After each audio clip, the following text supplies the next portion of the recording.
डोकरी reporter Aslam Khan Bugio Pakistan peoples party जिले लाड़काने की वर्किंग कमेटी के मेंबर प्रोफेसर मोहतरम सरदार सिराज अहमद सोहो साहब रांधण पहुंची पीपी जिले दादू के general secretary chairman town committee Radhan station Sardar Ghulam Dastagir Gorar की पग रस्म के प्रोग्राम ऐं खैरात फी सबीलिल्लाह की दावत में शिरकत कई। उन मौके ते पीपी तालके डोकरी के सीनियर नायब सदर गुलाम मोहम्मद देरो जनरल सेक्रेटरी यूसी यारो लाखेड़ नसीर अहमद मला सदर पीपल्स यूथ विंग तालको डोकरी नजफ अली सरगानी नायब सदर आबिद अली चूने जो इंफॉर्मेशन सेक्रेटरी वसीम अली सरगानी मोहम्मद हाशिम अबड़ो मौजूद हुआ।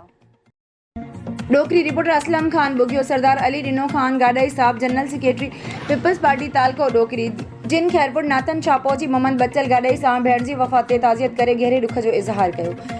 उन मौके ते मौजूद डिप्टी इंफॉर्मेशन सेक्रेटरी तालका Dokri Habibullah Almani, deputy general secretary Nisar Ahmed Jatoi, doctor Amir Ali Gadai, youth wing अगवान आसिफ अली जलवानी, कादिर बख्श गाडई, आदिल अली गाडई पिण मौजूद हुआ।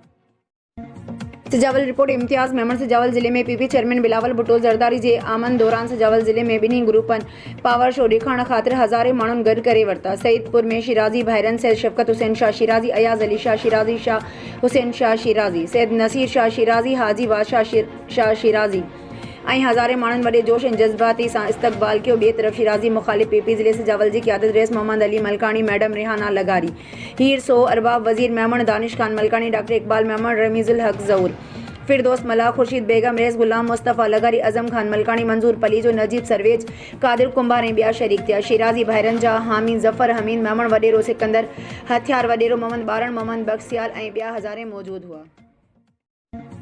न्यू सईदाबाद रिपोर्ट नज़ीर अहमद सोलंकी न्यू सईदाबाद के निजी अस्पताल में डॉक्टर खान दवा वठण लाइ आयल 50 साला जान मोहम्मद पुट हाजी डॉक्टर जो इंतजार कंदे ओस्तो फोत थी वियो। संदसि खीसे मां हथ आयल शिनाख्ती कार्ड मां संदसि सुञाणप जान मोहम्मद पुट हाजी वेठल गोड महमूद हिंगोरो जे तौर थी। संदसि लाश निजी अस्पताल में पियल हो। संदसि को बि वारिस ज़ाहिर न थियो आहे। इतला ते पुलिस पहुची संदसि लाश तालका अस्पताल जे मुर्दाखाने ॾांहुं खणाए वई आहे। घोटकी कुर्बान कॉलोनी के रहवासी मोहम्मद रमज़ान चाचड़ घोटकी पहुची दाईंदे चयो आहे त कुछ ॾींहं पहिरियां मुंहिंजे पुट नई मुल्ला चाचड़ ते हमलो कंदड़ जवाबदार पीर ॾिनो उर्फ पीरल मोहम्मद नवाज़ चाचड़, इरशाद चाचड़ ऐं ॿियनि ख़िलाफ़ FIR दाख़िल थियण बावजूद पुलिस जवाबदार गिरफ़्तार नाहे करे सघी।